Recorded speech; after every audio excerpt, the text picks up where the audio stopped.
नमस्कार साथियों, स्वागत है आपका वन क्लिक इंस्टीट्यूट के इस यूट्यूब चैनल पे।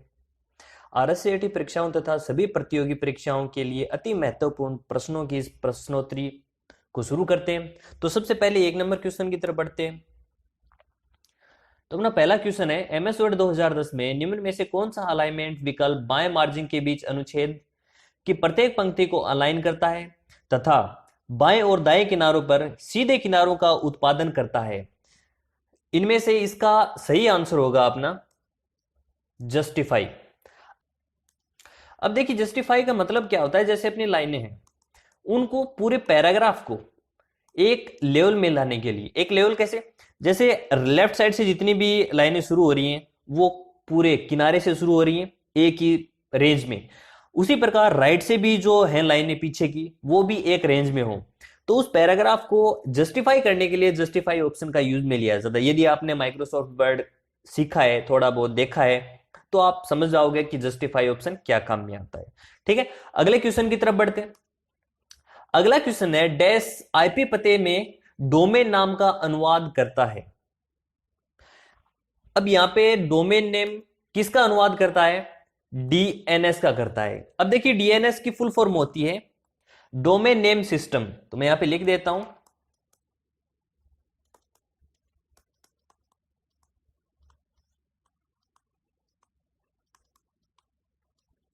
ये डोमेन नेम सिस्टम है क्या? जैसे आपने देखा होगा google.com हुआ, yahoo.com हुआ, उसके अलावा जैसे अपनी यूनिवर्सिटी वगैरह हैं, उनकी जो वेबसाइट होती हैं, उनका जो, जैसे बीकानेर यूनिवर्सिटी है, VMOU यूनिवर्सिटी है, इनका जो डोमेन नेम होता है, जिनकी साइट को अपन सर्च करते हैं, जो एड्रेस डालते हैं, जो लिखते हैं, तो वो होता है अपना .com, पीछे वाला जो एड्रेस होता है, तो वो होता है अपना डोमेन नेम। ठीक है, तो इसका सही आंसर हो जाएगा डीएनएस। अगले क्वेश्चन की तरफ बढ़ते हैं। अगला क्वेश्चन अपना, डैश इलेक्ट्रॉनिक्स सॉफ्टवेयर सेंसर और नेटवर्क कनेक्टिविटी के साथ एम्बेडेड भौतिक वस्तुओं का नेटवर्क है जो इन ऑब्जेक्ट को क्लाउड पर डेटा एकत्र और एक्सचेंज करने में सक्षम बनाता है। तो इसका सही आंसर होगा आईओटी। अब देखिए, आईओटी का मतलब क्या होता है? आईओटी की फुल फॉर्म होती है इंटरनेट ऑफ थिंग्स।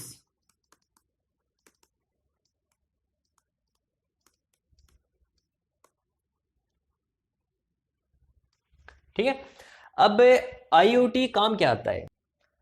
अब जैसे अपना गूगल असिस्टेंट है, गूगल असिस्टेंट को जब भी अपन बोलते हैं, लिखने की जरूरत नहीं होती है, जैसे ही अपन बोलते हैं वो कमांड एक्सेप्ट कर लेता है। तो ये आईओटी मेथड के ऊपर कार्य करता है।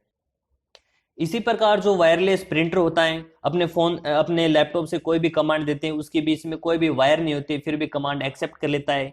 जैसे इसके अलावा जो अपना चार्जर होता है, वायरलेस चार्जर होता है, वो सारे के सारे आईओटी के अंतर्गत आते हैं। एक देखिए अगला, ये बिग डाटा है। बिग डाटा क्या काम में आता है? बिग डाटा देखिए, छोटे छोटे डाटाओं का एक बड़ा समूह होता है। ठीक है, अब ये बिग डाटा जैसे नॉर्मल अपन यूज करते हैं, कोई ऐप यूज करते हैं, या फिर इसके अलावा कोई क्लाउड स्टोरेज यूज करते हैं, तो वो उसके अंदर डाटा स्टोर नहीं होता है, क्योंकि ये बहुत ही ज्यादा, बहुत ही बड़ा होता है। तो जैसे बड़ी बड़ी कंपनीज हैं, उनका डाटा सेव करना हो, या फिर अपना गूगल है या फेसबुक है, इनका जो टेक्स्ट, फोटोज, ये सारे के सारे जो जहां पे सेव होती हैं, वो बिग डाटा के रूप में सेव किया जाता है। अगला देखिए, लाईफाई। अब ये लाईफाई क्या होता है? लाईफाई देखिए, जिस प्रकार वाईफाई कार्य करता है, उससे थोड़ा सा ज्यादा स्पीड में कार्य करता है। जैसे लाईफाई वाईफाई की अपेक्षा में 1000 गुना नेट की स्पीड होती है। अब ये किस आधार पे कार्य करता है? इसमें कुछ एलईडी टाइप्स होते हैं। ये जो लाइटें हैं, ये एलईडी हैं। अब जैसे देखिए, यहां पे इसका जो फोकस है ये पड़ रहा है, यहां पे और यहां पे। अब देखिए, अगर अपन वाईफाई में क्या है कि एक दो यूजर ज्यादा अगर ऐड कर ले, तो अपने नेट की स्पीड कम हो जाती है, लेकिन इसके अंदर अपने नेट की स्पीड कम नहीं होती है। इसके अलावा जैसे आपने देखा होगा, वाईफाई का एक और उदाहरण है कि अपना रिमोट है, रिमोट से जो बटन दबाते हैं अपन, तो अपने रिमोट के सामने एक लाइट होती है, वो ब्लिंक करती है, जिससे अपन जो भी कमांड देते हैं वो तुरंत अपना जो सिस्टम है, अपना एलईडी है या फिर टीवी है, जो भी है, वो तुरंत अपना रिस्पॉन्स करता है। तो ये लाईफाई है जो लाइटिंग के आधार पर कार्य करता है। अब देखिए जहां जहां ये एलईडी लाइट्स हैं, इस क्षेत्र कार्य क्षेत्र में जितने भी काम कर रहे हैं, तो सिर्फ और सिर्फ उसी एरिया में वो लाईफाई की रेंज होगी। अब मान लो थोड़ा सा यूजर आगे खिसका, तो आगे की जो लाइटिंग है उसके अंदर उस एरिया में आ जाएगा, तो ऑटोमेटिक कनेक्ट हो जाएगा। अब वाईफाई में क्या है कि अगर पड़ोस में यदि किसी के पास वाईफाई है तो हम उससे कनेक्ट कर सकते हैं, चाहे वो बीच में दीवार आए कुछ भी आए वहां से कनेक्ट हो जाएगा। लेकिन लाईफाई के अंदर ऐसी कनेक्टिविटी नहीं है। उस जो लाइटिंग है उस लाइटिंग के अंडर जो आएगा सिर्फ उसी के द्वारा ही कनेक्टिविटी हो पाएगी। ठीक है, तो अपना ये था लाईफाई। अगला है अपना गूगल ग्लास। गूगल ग्लास अपना कुछ इस प्रकार से दिखाई देता है। इसमें जितने भी फीचर हैं वो सारे के सारे फीचर जैसे अपने स्मार्टफोन है, उस स्मार्टफोन की जितने भी फीचर्स हैं वो सारे के सारे इसी के अंदर होते हैं। इसमें अपन कमांड के जरिए, अपने आवाज के जरिए इसके ऊपर कोई भी कमांड दे सकते हैं, और वो एक लेजर के जरिए अपने सामने यहां से दिखाई पड़ता है। कोई भी फोटो हो, कोई डाटा हो, वो इनके जरिए अपन देख सकते हैं। अगले क्वेश्चन की तरफ बढ़ते हैं। एमएस वर्ड 2010 में फॉर्मेट पेंटर की शॉर्टकट कुंजी क्या है? तो अपना इसका सही आंसर हो जाएगा कंट्रोल प्लस एल्ट प्लस सी। आंसर नंबर बी हो, आंसर नंबर इसका बी हो जाएगा।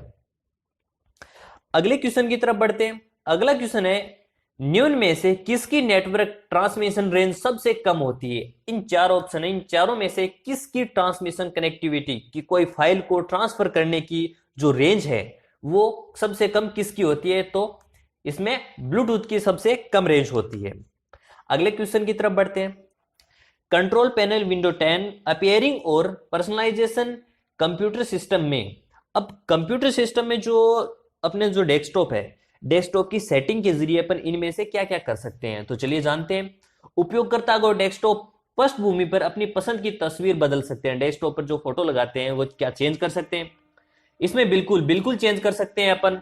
अगला ऑप्शन है, उपयोगकर्ता को स्क्रीन सेव को बदलने या अक्षम करने की अनुमति है, मतलब छोटा बड़ा करने के लिए या फिर स्क्रीन सेवर चेंज करने के लिए क्या अनुमति है? तो इसका सही आंसर ये भी है। उपयोगकर्ता को स्क्रीन रिजोल्यूशन और रंग की गुणवत्ता बदलने की अनुमति है। एचडी करना हो, नॉर्मल करना हो, रिजोल्यूशन करना हो, वो क्या चेंज कर सकते हैं? तो इसका ये भी सही है। तो इसका सही आंसर हो जाएगा उपरोक्त सभी। ठीक है, अगले क्वेश्चन की तरफ बढ़ते हैं। अगला क्वेश्चन है, ट्रेस ईमेल फोल्डर क्या है? अब ईमेल में ट्रेस ऑप्शन क्या काम में आता है? तो इसका सही आंसर हो जाएगा, यह वह जगह है जहां हटाए गए ईमेल संग्रहित होते हैं। जैसे कंप्यूटर के अंदर अपन कुछ डाटा डिलीट करते हैं तो वो किसके अंदर सेव होते हैं? तो वो रिसाइकल बिन के अंदर सेव हो जाते हैं। उसी प्रकार ट्रेस में मेल को अगर डिलीट कर देते हैं तो ट्रेस के अंदर सेव हो जाते हैं। ठीक है, तो इसका सही आंसर हो जाएगा, यह वह जगह है जहां हटाए गए ईमेल संग्रहित होते हैं या सेव होते हैं। अगले क्वेश्चन की तरफ बढ़ते हैं। अगला क्वेश्चन है, यदि आप एमएस एक्सेल 2010 में प्रिंटिंग के दौरान सभी प्रश्नों पर पंक्ति कॉलम दोहराना चाहते हैं तो आप इनका उपयोग कर सकते हैं। तो अपना इसका सही आंसर हो जाएगा प्रिंट टाइटल। अब प्रिंट ओरिएंटेशन क्या होता है? जैसे अपना पेज है, पेज की लंबाई चौड़ाई बढ़ाने के लिए काम में आता है।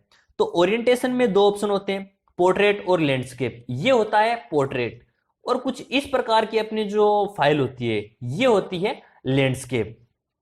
पेज साइज, पेज की साइज बढ़ाने व घटाने के लिए माइक्रोसॉफ्ट वर्ड में आपने देखा होगा, वो कितना बड़ा चाहिए आपको, पेज कितना छोटा चाहिए, उस हिसाब से वो सेट करने के लिए काम में आता है।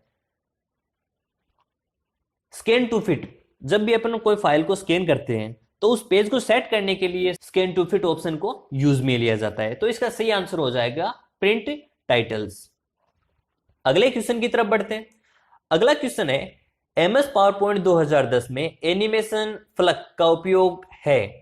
किसके जरिए अपन एनिमेशन फ्लग का यूज करते हैं? तो अपना इसका सही आंसर हो जाएगा, आप स्लाइड पर लागू एनिमेशन की एक सूची देख सकते हैं। अब क्या क्या एनिमेशन लगा रखा है आपने, उसकी अपन डिटेल देख सकते हैं, सूची देख सकते हैं। तो इसका सही आंसर हो जाएगा बी। अगले क्वेश्चन की तरफ बढ़ते हैं। अगला क्वेश्चन है, निम्नलिखित में से कौन सा ई गवर्नेंस सेवा के रूप में माना जाता है? अब ये चार ऑप्शन है, इन चारों ऑप्शन में गवर्नमेंट सेवाएं कौन सी है? ड्राइविंग लाइसेंस बिल्कुल है, ड्राइविंग लाइसेंस अपन गवर्नमेंट के द्वारा ही बनाई जाती है। कार ड्राइविंग अगर ड्राइविंग सीखनी हो तो जरूरी नहीं है कि गवर्नमेंट की परमिशन लेनी हो। सब्जी खरीदना, सब्जी खरीदने के लिए भी अपने गवर्नमेंट की कोई जरूरत नहीं होती है। T shirt printing, T shirt को प्रिंट करने के लिए भी गवर्नमेंट की कोई जरूरत नहीं होती है। तो इसका सही आंसर हो जाएगा ड्राइविंग लाइसेंस। ठीक है, तो चलिए साथियों अब शुरू करते हैं, शॉर्ट क्वेश्चन की तरफ बढ़ते हैं। शॉर्ट क्वेश्चन में पहला क्वेश्चन है, पहला भारतीय सुपर कंप्यूटर का एग्जाम्पल। तो अपना पहला जो सुपर कंप्यूटर था उसका नाम था परम।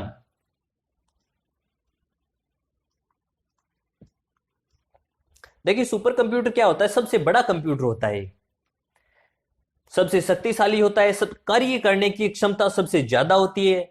तो जाहिर सी बात है कि इसकी जो स्टोरेज की क्षमता है वो भी सबसे ज्यादा होगी।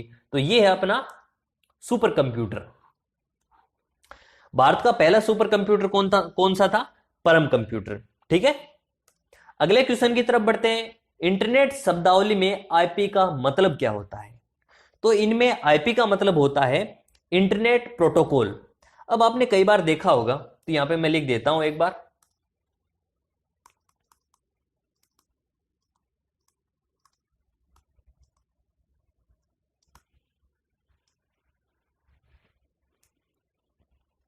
ठीक है, आपने कई बार देखा होगा कि कुछ इस प्रकार की संख्या सी होती है, 312 0.632 000, इस प्रकार की आपने कुछ संख्या देखी होगी। ये होते हैं आईपी एड्रेस। अब जिस प्रकार को अपने नेट चलाते हैं तो आईपी एड्रेस के जरिए अपनी जो लोकेशन है उसका पता लगाया जा सकता है। पुलिस वगैरह गवर्नमेंट अपने लोकेशन चेक करना चाहे तो इस आईपी एड्रेस के जरिए ही चेक करती है। अगले क्वेश्चन की तरफ बढ़ते हैं। एमएस एक्सेल का एक उदाहरण है। एमएस एक्सेल किसका उदाहरण है? तो एमएस एक्सेल है डेटाबेस मैनेजमेंट सिस्टम का उदाहरण है।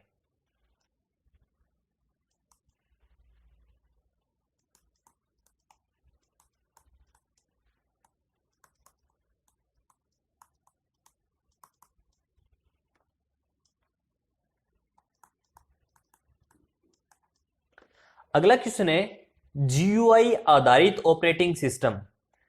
अब जीयूआई आधारित ऑपरेटिंग सिस्टम कौन से होते हैं? जैसे अपना विंडो 7 है, 8 है, 10 है, एक्सपी है, ये सारे के सारे जीयूआई ऑपरेटिंग पे आधारित हैं। जीयूआई की फुल फॉर्म होती है ग्राफिकल यूजर इंटरफेस।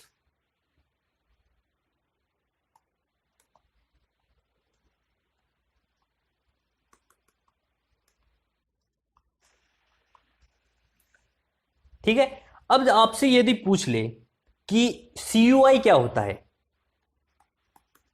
सीयूआई किसके ऊपर आधारित होता है? तो सीयूआई होता है एमएस डोस के ऊपर।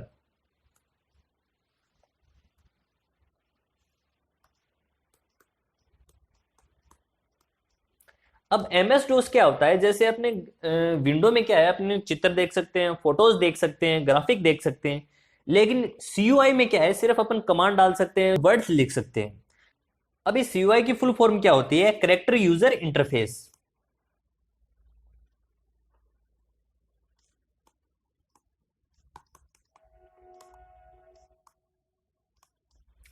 ठीक है, अगले क्वेश्चन की तरफ बढ़ते हैं। अगला क्वेश्चन है डॉट मैट्रिक्स, इंकजेट और लेजर किस कंप्यूटर बाहरी उपकरणों के उदाहरण हैं? तो डॉट मैट्रिक्स, इंकजेट और लेजर क्या हैं? ये सारे के सारे क्या हैं? प्रिंटर के एग्जाम्पल हैं।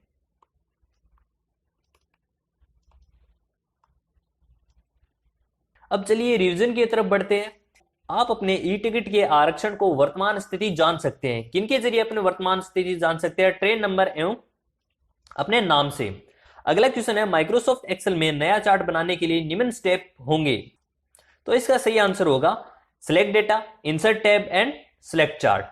अगला क्वेश्चन है निम्न में से कौन से डिस्क को कई बार मिटाकर लिखने के काम ले सकते हैं? तो इसका सही आंसर होगा CDRW एंड DVD-RW। अगला क्वेश्चन है MS वर्ड 2010 में सम्मिलित हाइपरलिंक को कैसे खोल सकते हैं? तो इसका सही आंसर होगा कंट्रोल कुंजी दबाएं और फिर हाइपरलिंक पे क्लिक करें। अगले क्वेश्चन की तरफ बढ़ते हैं। अगला क्वेश्चन है विंडो 10 में डैश एक आवाज संचालित निजी सहायक है, तो वो है कोर्टोना। अगला क्वेश्चन है एमएस एक्सेल 2010 में यदि आप किसी विशेष सेल में एक फॉर्मूला लागू करते हैं और परिणाम डैश प्रदर्शित होता है तो इसका मतलब क्या होता है? तो इसका मतलब होता है फॉर्मूला का परिणाम सेल में प्रदर्शित करने के लिए बहुत बड़ा है। अगला क्वेश्चन है एमएस वर्ड 2010 में डैश कुंजी कर्सर के बाईं ओर के अक्षर को मिटा देती है और डैश कुंजी कर्सर के दाईं ओर के अक्षर को मिटा देती है। किनके जरिए? बैकस्पेस और डिलीट के जरिए अपन दाईं और बाईं अक्षर दाईं और बाईं तरफ के अक्षर को मिटाया जा सकता है। अगला क्वेश्चन है एमएस एक्सेल 2010 में फॉर्मूला इक्वल लेन इन्वर्टेड कोमा शुरू VMOU@RSCIT का परिणाम क्या होगा? तो इसका सही आंसर होगा 10 10। अगला क्वेश्चन है निम्न में से पीओएस और यूपीआई के सही पूर्ण रूप का चयन करें, तो इसका सही आंसर हो जाएगा point of sale and unified payment interface. अगला क्वेश्चन है बाइनरी प्रणाली में 8 के द्वारा व्यक्त किया जाता है, तो इसका सही आंसर होगा सी। शॉर्ट क्वेश्चन की तरफ बढ़ते हैं। कीबोर्ड के जिन बटनों पर तीर का निशान होता है उन्हें कहते हैं एरो की। शॉर्टकट तैयार करने के लिए फंक्शन कीज के अलावा किन कुंजियों का प्रयोग किया जाता है? तो इसका सही आंसर होगा कॉम्बिनेशन कीज।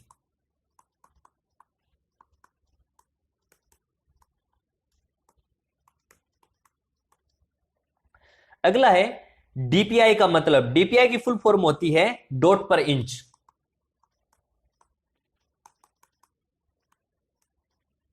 अगला क्वेश्चन है रैम किस प्रकार की मेमोरी होती है? तो रैम अस्थायी प्रवृत्ति की मेमोरी होती है।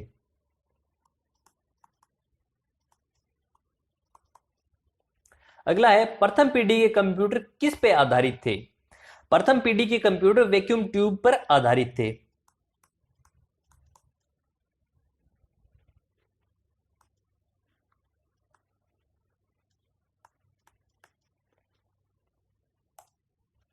तो साथियों ये थे कुछ अपने आज के क्वेश्चंस। इस क्लास के प्रति यदि आपके कुछ सुझाव हैं तो नीचे कमेंट बॉक्स में कमेंट करें और चैनल को सब्सक्राइब करना न भूलें।